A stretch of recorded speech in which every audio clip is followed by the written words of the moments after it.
नमस्कार दोस्तों, आप सभी का हमारे YouTube चैनल डूंकर क्लासेज पर बहुत बहुत स्वागत है।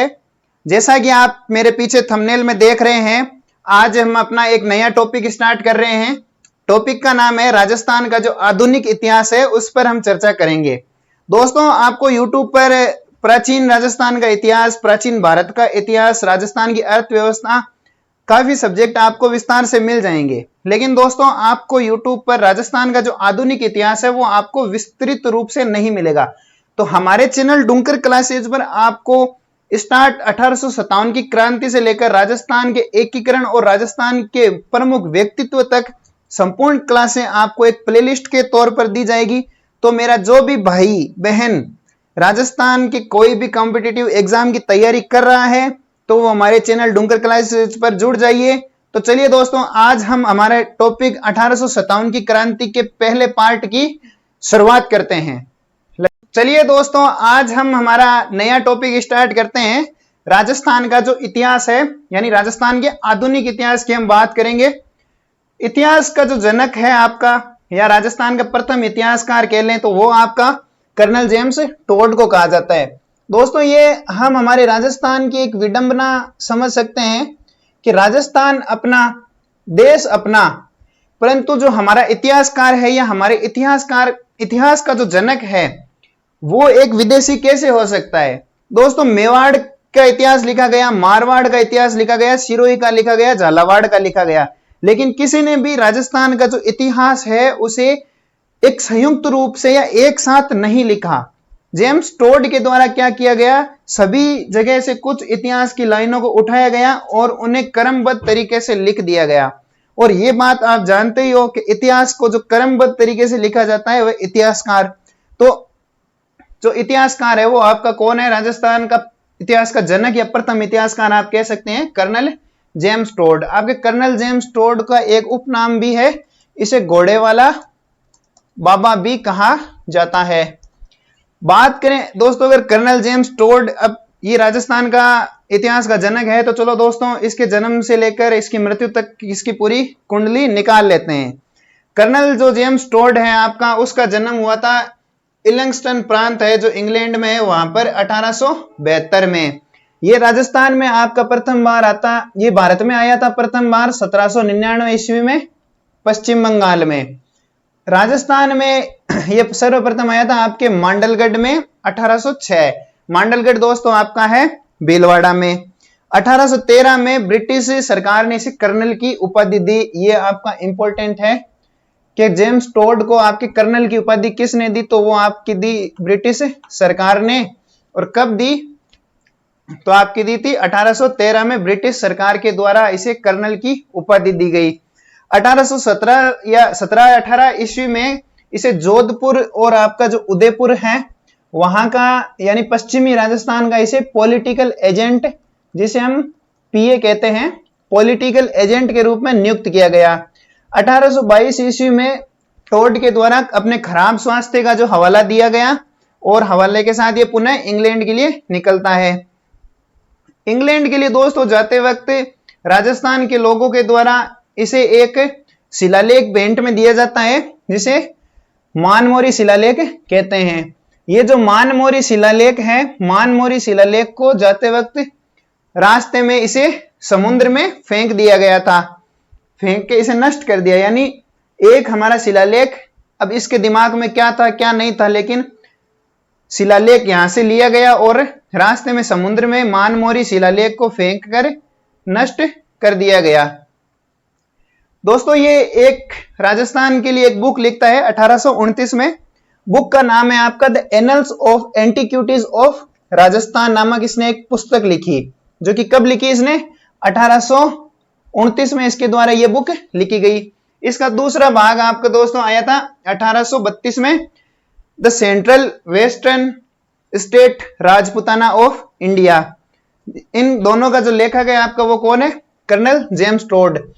इसका दोस्तों संपादक है विलियम क्रुक, जिसके द्वारा इन बुकों को प्रकाशित किया गया।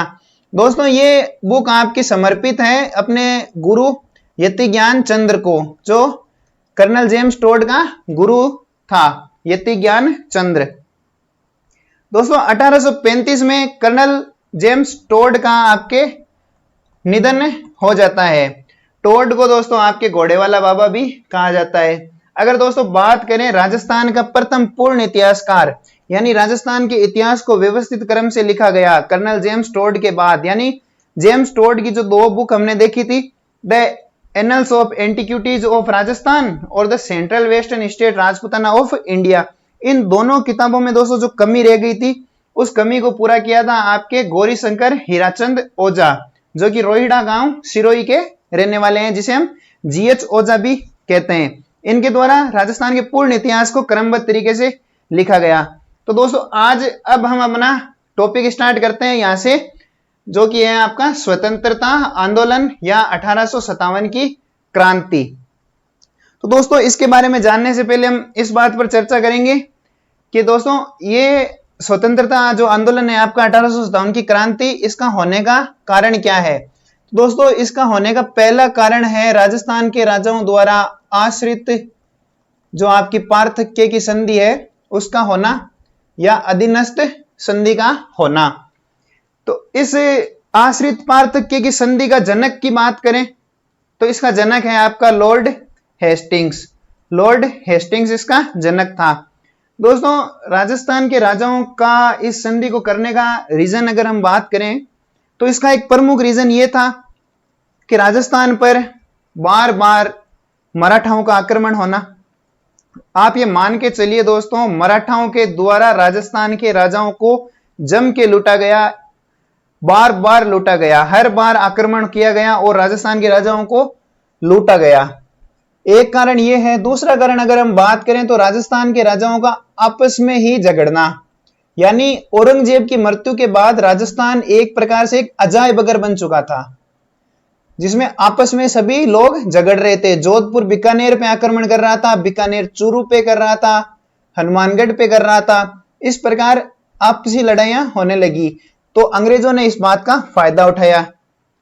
तो दोस्तों इस संधि पर राजपूताना के राजाओं से बातचीत कर हस्ताक्षर करने वाला जो आपका अधिकारी था, वो अधिकारी कौन था? चार्ल्स मेटकोप। राजस्थान की जो रियासतें थी उनसे हस्ताक्षर करवाने वाला कौन था? चार्ल्स मेटकोप। इसने दोस्तों राजस्थान की रियासतों से हस्ताक्षर करवाए थे। बात करें दोस्तों डूंगरपुर, बांसवाड़ा और प्रतापगढ़। डूंगरपुर, बांसवाड़ा और प्रतापगढ़ जो रियासतें हैं, इन रियासतों से जो आपका हस्ताक्षर करवाया था वो करवाया था जॉन मेलकम ने। ठीक है दोस्तों। एक रियासत आपकी करौली। करौली के जो राजा हैं वो हरबख्शपाल सिंह हैं। हरबलपाल सिंह के द्वारा जो आर्थिक पार्थक्य की जो संधि है उस संधि पर आपके हस्ताक्षर किए गए थे 1817 में, नवंबर 1817 में करौली के शासक हरबख्शपाल सिंह। दूसरी रियासत की बात करें दोस्तों टोंक, जहां के जो शासक है वो आमिर खां पिंडारी है, जिनके द्वारा 1817 में इस संधि पर अपने हस्ताक्षर किए गए थे। दोस्तों ये इंपॉर्टेंट है आपका 3 नंबर कोटा रियासत। कोटा रियासत के जो शासक है उम्मेद सिंह के द्वारा दोस्तों विस्तृत संधि की गई, यानी इस संधि में क्या नियम होंगे, किन नियमों पर अमल किया जाएगा, यानी एकदम विस्तार पूर्वक कि कितनी चोट देनी पड़ेगी या कितना खैराज देना पड़ेगा, कितना कर देना पड़ेगा, कितना लगान देना पड़ेगा, हर एक बात पर विस्तृत रूप से संधि की गई थी। वो की गई थी आपके कोटा के जो शासक हैं उम्मेद सिंह के द्वारा 1817 में। 1818 तक आते आते दोस्तों सभी रियासतों ने आप मान के चलिए संधि कर चुके थे। सबसे लास्ट में 1823 में संधि की थी सिरोही के शासक शिव सिंह, और इस संधि को सबसे लास्ट में करने का रीजन ये था कि 1818 में आपके जो जोधपुर के राजा थे आपके मान सिंह के द्वारा दोस्तों आश्रित पार्थक्य की संधि की गई थी मेटकॉम से, है ना। हमने देखा था ये मेटकॉम, चार्ल्स मेटकॉम्स के द्वारा संधि की गई थी। तो इस संधि में दोस्तों मान सिंह के द्वारा यह शर्त रखी गई थी कि जो सिरोही है, सिरोही को जोधपुर अपना हिस्सा मान रहा था, यानी सिरोही को जोधपुर के द्वारा अपना हिस्सा माना गया और मान सिंह जी के द्वारा कहा गया कि इस संधि के तहत सिरोही भी इसमें शामिल होता है। लेकिन दोस्तों 1823 में अलग से आपके सिरोही के शासक शिव सिंह ने सबसे अंत में संधि की और इसी संधि का नुकसान इन्हें भुगतना पड़ा और अधीनस्थ जो संधि है इसका उल्लंघन करने वाली राजस्थान की प्रथम रियासत बनी जोधपुर। राजा मान सिंह के द्वारा इस आश्रित पार्थक्य की संधि को खारिज कर दिया गया। दोस्तों बाद में मान सिंह के द्वारा पुनः 1838 में ईस्ट इंडिया कंपनी से दोबारा संधि की गई। एक नोट है दोस्तों, 1803 ईस्वी में सहायक संधि भी आई थी आपकी। 1803 ईस्वी सहायक संधि जनक है इसके लॉर्ड वेलेजली, है ना, लॉर्ड वेलेजली इसके सहायक संधि के जनक है। राजस्थान की आपके 3 रियासतों ने ये सहायक संधि की थी। 1803 सितंबर में आपके भरतपुर ने की थी, राजा थे रणजीत सिंह। 1803 नवंबर में संधि की थी अलवर ने, राजा थे आपके बख्तावर सिंह। 1805 में आपके संधि की थी, राजा थे सवाई जगत सिंह। दोस्तों ये संधि आपकी विफल रही थी। आगे अब एक क्वेश्चन है कि निम्नलिखित में से किस रियासत ने अंग्रेजों के साथ सर्वप्रथम संधि की थी। ये क्वेश्चन थोड़ा सा घुमावदार है, आप जवाब दीजिए कमेंट बॉक्स में। आप इसका जवाब कमेंट बॉक्स में जरूर लिखना। एक और क्वेश्चन है कि निम्नलिखित में से रियासतों में से 1818 में ईस्ट इंडिया कंपनी के साथ संधि की थी। जैसलमेर, झालावाड़, जोधपुर, जयपुर, इनमें से सर्वप्रथम संधि किसने की? नहीं की थी। क्वेश्चन है सॉरी दोस्तों, क्वेश्चन है ईस्ट इंडिया कंपनी के साथ संधि नहीं की थी।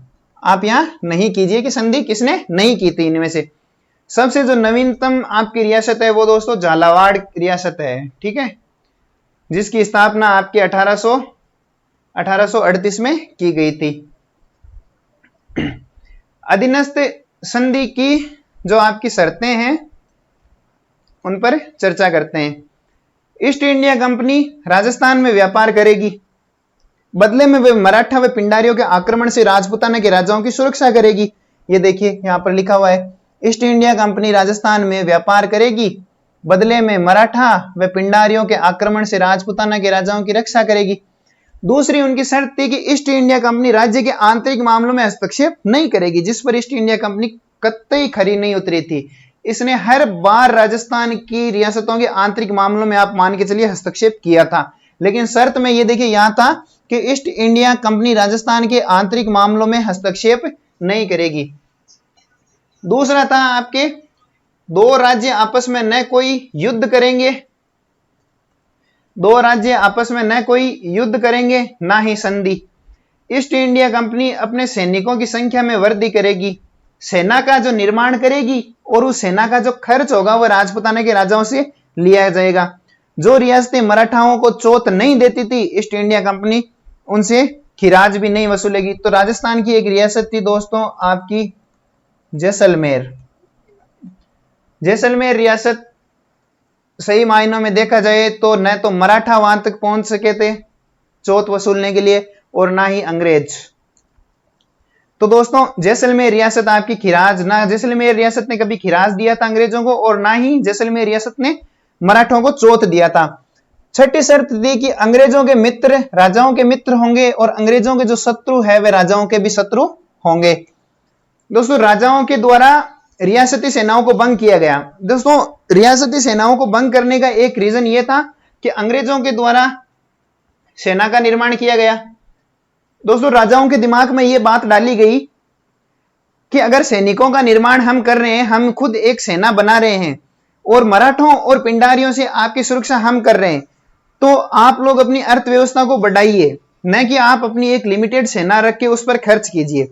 तो दोस्तों ये बात राजस्थान के राजाओं के दिमाग में लाई गई, जिसके कारण उन्होंने रियासती सेनाओं को भंग कर दिया। इससे दोस्तों सैनिक वर्ग में काफी ज्यादा आवेश आया। ईस्ट इंडिया कंपनी के कहने पर वन संपदा पर नियंत्रण किया गया। जो जनजातियां वन में रहती थी उनको वन से निकाल दिया गया और वन पर एक निश्चित एरिया पर राजाओं ने अधिकार कर लिया। इससे जो आपका जनजातीय वर्ग है, जनजातीय जो वर्ग है वो आपका नाराज हुआ। दोस्तों सामंतों के अधिकार सीमित कर दिए गए। सामंत कौन होता था? राजा। राजा का कनेक्शन सामंत से और सामंत का कनेक्शन रियासतों की जनताओं से। तो दोस्तों जब सामंतों के अधिकार कम कर दिए गए तो सामंत वर्ग और आम जनता दोनों नाराज हुए। पांचवा कारण की बात करें तो धार्मिक कारण। दोस्तों ईसाई मिशनरियों द्वारा सरकारी कर्मचारियों के साथ मिलकर लोगों को धर्म परिवर्तन कराया गया। दूसरा है कि पैतृक संपत्ति संबंधी एक कानून बनाया गया। इसके तहत ईसाई धर्म में परिवर्तन होने वाले व्यक्ति का ही उसकी पैतृक संपत्ति पर अधिकार होगा। यानी दोस्तों जो आपका ईसाई धर्म ग्रहण करता है वो तो अपनी पैतृक संपत्ति का हकदार होगा, अन्यथा उस संपत्ति को अंग्रेजों के द्वारा ले लिया जाएगा। छठा दोस्तों, इसके कारण की बात करें तो इसका कारण है सामाजिक कारण। अंग्रेजों द्वारा सती प्रथा, त्याग प्रथा और विधवा पुनर्विवाह संबंधी कानून बनाकर समाज में सुधार किया गया। दोस्तों अंग्रेजों के द्वारा यह बहुत ही अच्छा काम किया गया। अंग्रेजों द्वारा सती प्रथा, त्याग प्रथा और विधवा प्रथा को हटा दिया गया। लेकिन यह समाज सुधार का कार्य था, परंतु भारतीय लोग इसे अपनी अस्मिता पर हस्तक्षेप समझकर अंग्रेजों से नाराज हुए। दोस्तों अगर आपको कंटेंट पसंद आ रहा है तो आप हमारे चैनल डुंकर क्लासेज को सब्सक्राइब कीजिए, वीडियो को लाइक कीजिए, ज्यादा से ज्यादा शेयर कीजिए। अगले कारण की बात करें, सातवां कारण, तो भारतीय आपका आर्थिक कारण। भारतीय कर व्यवस्था को अंग्रेजों ने हाथ में लेकर सभी वर्गों पर अनावश्यक कर लगाए। कच्चे माल का आयात इंग्लैंड से कर भारतीय उद्योग धंधों को नष्ट किया। आठवें कारण की बात करें तो अंग्रेजों की जो नीतियां हैं उनमें आपकी शिक्षा संबंधी नीति। इस नीति के तहत ईसाई स्कूलों में वर्दी कर अंग्रेजी शिक्षा को बढ़ावा दिया गया। दोस्तों नौवां कारण की बात करें तो लॉर्ड डलहौजी की जो हड़प नीति है वह, इस नीति के तहत अंग्रेजों ने कई राज्यों पर अधिकार किया और उसे गोद निषेध जो नीति है उसके तहत कर दिया गया। अगला कारण दोस्तों रंग भेद की नीति, जिसमें आपका सैनिकों का जो शोषण होता है, विदेशी वेतन भत्तों में कटौती करना, रंग के आधार पर सैनिकों के लिए अपमान सूचक शब्दों का प्रयोग करना, समुद्री मार्ग से यात्रा करना के लिए बाध्य करना। बात करते हैं दोस्तों 1857 की क्रांति के जो आपके तात्कालिक कारण है उनकी। तो 1856 ईस्वी में भारत में जो सैनिक है उनको दोस्तों एक गन दी जाती थी जिसका नाम था आपका ब्राउन बेस। तो दोस्तों ब्राउन बेस के स्थान पर आपके नई राइफल एनफील्ड राइफल दी गई। उस एनफील्ड राइफल पर दोस्तों सुअर और गाय का मांस की चर्बी चढ़ी होती थी, जिसे आपका सैनिकों द्वारा मुंह से हटाया जाता था, फिर उस कारतूस को लोड किया जाता था, जिससे दोस्तों हिंदू और मुस्लिम दोनों ही धर्म अपनी धार्मिक अस्मिता पर इसका प्रभाव समझ रहे थे, जिससे उनकी भावनाएं आहत हो रही थी। तो बैरकपुर जो आपकी छावनी पड़ती है कोलकाता में, जहां पर आपकी 34वीं बीएनआई है, बंगाल नेटिव इन्फेंट्री, वहां पर दोस्तों एक ब्राह्मण सैनिक है आपका मंगल पांडे। मंगल पांडे ने दोस्तों अंग्रेजों ने एनफील्ड राइफल के प्रयोग का दबाव बनाया और दोस्तों 29 मार्च 1857 को ये अंग्रेज एक अधिकारी है जिसका नाम है ह्यूसन और दूसरा अंग्रेज अधिकारी है बोग नामक, दो अंग्रेज अधिकारियों को दोस्तों गोली मारकर हत्या कर दी। दोस्तों दोनों अंग्रेज अधिकारियों का नाम याद रखना है आपको, ह्यूसन और बोग। कब की? 29 मार्च 1857 को मंगल पांडे के द्वारा। दोस्तों यहां पर कौन सी इन्फेंट्री है? 34वीं बीएनआई है, वो यहां पर है बंगाल नेटिव इन्फेंट्री, जिसका सैनिक है मंगल पांडे। दोस्तों हत्याकांड के परिणाम स्वरूप 1857 में आपको मंगल पांडे को फांसी दी गई। फांसी की जो सूचना है वो दोस्तों 9 मई 1857 को आपकी मेरठ छावनी में पहुंची। दोस्तों हमको यहीं तक पढ़ना है, अब हम अपने राजस्थान की ओर चलेंगे। तो दोस्तों ये जो सूचना है वो राजस्थान में आपकी पहुंचती है 10 मई 1857 को। भारत में क्रांति की जो शुरुआत है वो मेरठ छावनी से तो हुई थी। 10 मई 1857 को मेरठ छावनी से क्रांति की शुरुआत हो गई। मेरठ के जो सैनिक है वो क्रांति करते हुए आपके दिल्ली की तरफ रवाना होते हैं। वेरी वेरी इंपॉर्टेंट है दोस्तों, रास्ते में आपके श्रवण खोड़ नामक व्यक्ति के कहने पर मेरठ के सैनिकों ने बहादुर शाह सेकंड को अपना नेता बनाया।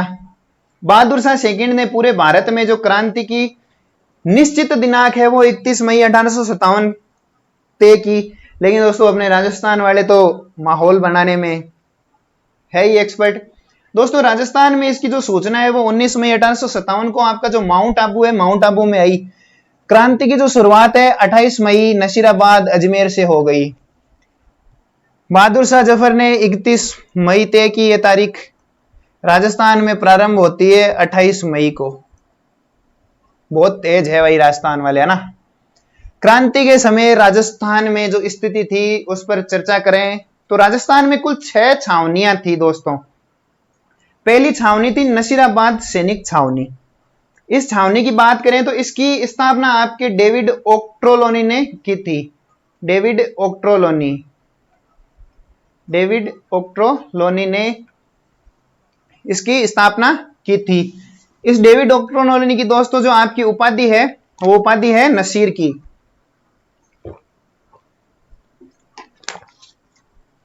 दोस्तों नसीर की उपाधि के कारण ही इसके द्वारा इस छावनी का नाम आपके नसीराबाद रखा गया। छावनी में मुख्यतः आपके 3 टुकड़ियां थी। 15वीं बीएनआई बंगाल नेटिव इन्फेंट्री, 30वीं बीएनआई और आपकी बंबई लांसर्स। दूसरी सैनिक छावनी है आपकी ब्यावर सैनिक छावनी।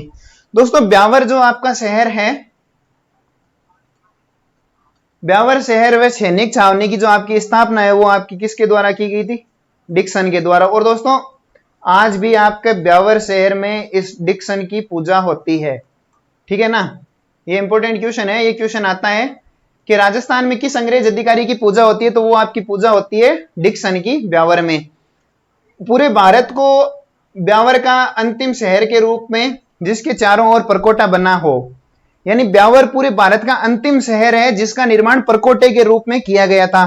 दोस्तों ब्यावर के आसपास का जो क्षेत्र वो काफी सुनसान रहता है, काफी घुमावदार मोड़ होने के कारण, वहां पर जो बी अवेयर लिखा होने के कारण ही इसे ब्यावर इसका जो नाम वो पड़ा। यहाँ की जो सैनिक टुकड़ी है दोस्तों वो सैनिक टुकड़ी आपकी मेरवाड़ा लीजियन, एरिनपुरा सैनिक छावनी। क्रांति के समय सिरोही में थी ये छावनी और वर्तमान में ये छावनी पाली में है। इसकी स्थापना आपके जो मेजर डाउनिक के द्वारा की गई थी, जो मूलतः एरन गांव यूनाइटेड किंगडम। दोस्तों इंग्लैंड में एक गांव है एरन, उस एरन गांव का ये जो निवासी था डाउनिक, इसी के गांव के नाम पर आपके एरिनपुरा छावनी की स्थापना की गई। यहाँ की जो सैनिक टुकड़ी थी वो थी जोधपुर लीजियन।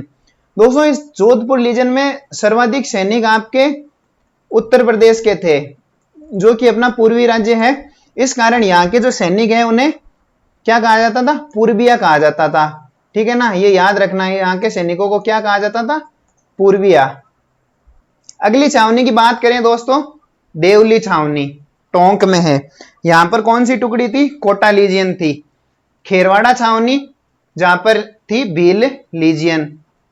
अगली छावनी की बात करें तो नीमच छावनी जहां पर 34वीं आईएनएस थी। दोस्तों निम्नलिखित में से कौन सी सैनिक छावनी 1857 की क्रांति के समय राजपूताना रियासत का भाग नहीं थी? तो दोस्तों टोंक नहीं थी, देवली थी जो कि टोंक में थी। वर्तमान में टोंक में है देवली, लेकिन उस टाइम देवली खुद एक सैनिक छावनी थी, टोंक कोई सैनिक छावनी नहीं थी। क्रांति के समय दोस्तों भारत का जो गवर्नर जनरल है वो आपका लॉर्ड कैनिंग है। दोस्तों एक यहां पर पद है AGG, agent to governor general, जिसका जो निवास स्थान है वो राजपूताना रेजिडेंसी या चीफ कमिश्नर है। इसकी स्थापना आपके 1832 में की गई थी, जिसका मुख्यालय आपका कहां पर है? अजमेर में। 1845 में अस्थायी चीफ कमिश्नर का मुख्यालय भी बनाया गया, जो कहां पर? माउंट आबू सिरोही में। दोस्तों राजस्थान के अगर प्रथम एजीजी की बात करें तो मिस्टर लोकेट। क्रांति आपकी थी, क्रांति के समय जो एजीजी थे वो थे जॉर्ज पैट्रिक लॉरेंस, ठीक है। एजीजी का पद का पूर्व जो नाम है वो आपका रेजिडेंट टू राजपूताना था, जिसका मुख्यालय नई दिल्ली में, और राजस्थान का प्रथम रेजिडेंट टू राजपूताना आपका डेविड ओक्ट्रोलोनी। दोस्तों बात कर लेते हैं राजस्थान की जो प्रमुख शासक हैं और उनके जो पॉलिटिकल एजेंट हैं उनके बारे में। तो दोस्तों एक रियासत है आपकी मारवाड़ या जोधपुर रियासत, जिसका आपका शासक है तखत सिंह और इसके जो मेक मोशन है वो पॉलिटिकल एजेंट। दूसरी आपकी रियासत है मेवाड़, महाराणा स्वरूप सिंह, इसके पॉलिटिकल एजेंट मेजर सावर्स। फिर कोटा, कोटा के शासक Ram Singh second, major Burton यहाँ के पॉलिटिकल एजेंट। फिर आपके जयपुर शासक सवाई राम सिंह सेकंड और मेजर ईडन यहाँ के आपके पॉलिटिकल एजेंट। भरतपुर की बात करें आपकी तो शासक है जसवंत सिंह और मॉरिसन यहाँ का पॉलिटिकल एजेंट। बात करें दोस्तों सिरोही की तो शिव सिंह आपके शासक है और जेडी हॉल यहाँ के पॉलिटिकल एजेंट है। नीमच की बात करें तो भी कोई शासक नहीं है और यहाँ के कर्नल एबोट यहाँ के पॉलिटिकल एजेंट है। दोस्तों इनको आपको याद रखना पड़ेगा, शासक और पॉलिटिकल एजेंट दोनों को, क्योंकि जब हम पढ़ेंगे कि आपके एरिनपुरा के अंदर सैनिक विद्रोह, नसीराबाद के अंदर सैनिक विद्रोह, तो नसीराबाद किस रियासत के अंतर्गत आएगा यह भी हमें जानना होगा, और उसका जो पॉलिटिकल एजेंट कौन है उसके बारे में भी हमें जानना होगा। तो दोस्तों ये इंपॉर्टेंट है, इनको हमें याद रखना होगा। बात करें अगर क्रांति के समय इंग्लैंड के प्रधानमंत्री की, तो वो आपके थे पार्मस्टन, यहाँ के प्रधानमंत्री थे। क्रांति के समय इंग्लैंड की महारानी थी विक्टोरिया। तो दोस्तों अगर आपको ये क्लास अच्छी लगी हो, हमारे फैक्ट अच्छे लगे हो, तो दोस्तों हमारे चैनल डुंकर क्लासेज को सब्सक्राइब करें, वीडियो को लाइक करें, ज्यादा से ज्यादा शेयर करें। कल दोस्तों हम बात करेंगे आपके जो नसीराबाद छावनी है, नसीराबाद छावनी के अंदर जो सैनिक विद्रोह होता है, जिसमें आपकी 15वीं बीएनआई और 34वीं बीएनआई के द्वारा विद्रोह किया जाता है एक दिन छोड़ के, जिसमें हम देखेंगे बंबई लांसर्स तटस्थ रहती है, वह कोई सैनिक विद्रोह नहीं करती है। बात करेंगे एरिनपुरा के अंदर सैनिक विद्रोह की, बात करेंगे देवली के अंदर सैनिक विद्रोह की, बात करेंगे हम जिसमें आपके गुजरात से जो सैनिक टुकड़ी आती है उसके साथ मिलकर छावनी को लूटा जाता है और सैनिक दिल्ली की ओर प्रस्थान करते हैं। और इसके साथ हम कल 1857 की क्रांति को शुरुआत से लेकर उसका अंत तक पूर्ण विस्तार देख के 1857 की क्रांति का विधि विधान से समाप्त करेंगे। तो दोस्तों नमस्कार, जय हिंद, राम राम।